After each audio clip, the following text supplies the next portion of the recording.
All right, we're gonna talk about carrot stretches today. I know a lot of people get told like, yeah, do the carrot stretches, but maybe you don't actually know why you're doing it, what areas we're targeting, those sort of things. So today, we're gonna do a little demo with Ben on doing it. Now keep in mind, he already had work and everything else today, so he's already been ridden and those sort of things, so he's a bit warmed up. So if you're doing this prior to riding, which is a great thing, just keep in mind that they might not be able to stretch as far as they can stretch afterwards. But you wanna do it because it's just like a stretching, you know, when you're going to go for a run or go work out or anything like that. It's great to do it prior, just do, you know, a little bit, you don't really push it.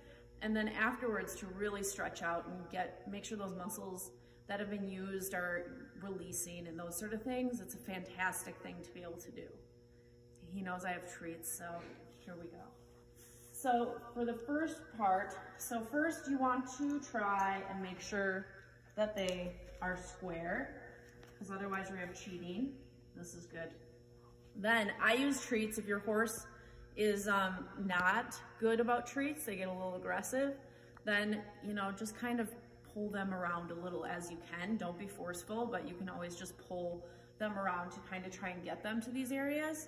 So the first ones I'm going to show you are 3 different ones to each direction, and then I'll kind of explain once we've done them what areas they're targeting. So first I want to do, you see something exciting outside? So this one's just going to be right to the middle of him, and I make him hold it for a few seconds. And he's doing a very good job. See these feet?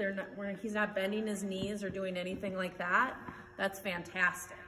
So when he's stretched there, he's stretching out on the other side, so on the right side, up in his pole, and then down at the base of the neck here, and the top part of his neck as well. So it's a nice, like, just general stretch for him to do. Then your next one is going to be one that goes a little lower. So you kind of aim towards the hocks, so in this direction. So see, he's a professional. He's doing such a good job. So I make him hold here for a second. And a lot of horses can get all the way back to their butt too. But this is a great one. So he did fantastic there. So when he's reaching down there, he's stretching a lot of up in his neck, into his back. He's stretching out all those ribs, and even getting into that SI. So right here, look at how good he is. So he's really getting a fabulous stretch when he does that. All right, we have to start over. Okay, and then your third one is gonna aim towards the top line. So you come around, and we want to go up a little bit, and see, you can definitely see he's got some tightness there. So he aims more towards the middle. That's pretty dang good. There you go. So when I ask him to go up high, he's stretching a lot in here on the opposite side, and then the base of the neck, he's getting a really good stretch in there, as well as through the shoulder. So that was pretty good, but it shows you the different areas and how they respond to the top, middle, and lower. And then you want to make sure to do the other side as well, the same exact things. Should we do that? We'll do that. Okay. Then, so make sure you're going to do the middle on the other side, lower, and up high. And then you get to see how the horse responds to either direction, because typically you're gonna have one side that's tighter than the other side. And that'll give you a good idea too when you first start riding, kind of what you have going for you as well for that day, like what you need to work on for stretching and riding and those sort of things. It kind of sets you up for what goals you wanna make for the day.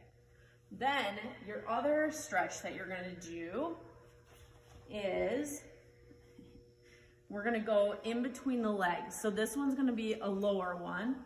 So if he's very smart, he wants to shake. You have to put that down.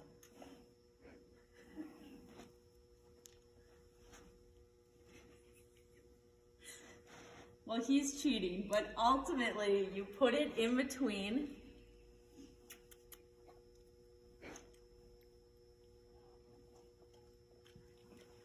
you put it in between the legs, and he's stretching, and this is a monster stretch. So it gets everything through the top of the neck, through the back, and like through into those glutes. So the glutes are here. So that one is fantastic. Then your last one I'll end with is you get him to actually go towards the chest. You can see. Good boy. And you kind of keep him up a bit, and that really gives you a good stretch. So your horses that are super tight in the poll and that sort of thing, like when you're putting your hands on them and you're like, I just can't get them to release in there, that's a really good one to get them to do that. And you can do that stretch, you know, a couple times just to kind of get them warmed up, and then afterwards, and then include some massage. That'll really help them out that way. So basically, carrot stretchers are awesome because they let you warm up your horse prior. You get to figure out what is tight on them, what is some goals that you need to have when you're riding, and then afterwards you get to see how much your riding and stuff helped out their body to get them loosened up and moving the way that you want. So just like us, the more you do it, the better they get at it, and they get a good amount of flexibility. So it's really fun to see that way. So that is carrot stretches.